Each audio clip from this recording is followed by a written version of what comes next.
1816, Mary, Percy, and their friend Lord Byron traveled to Geneva.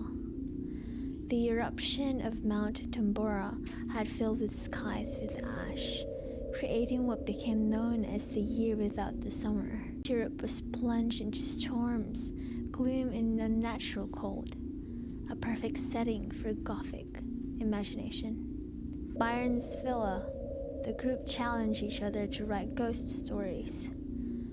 For days, Mary struggled.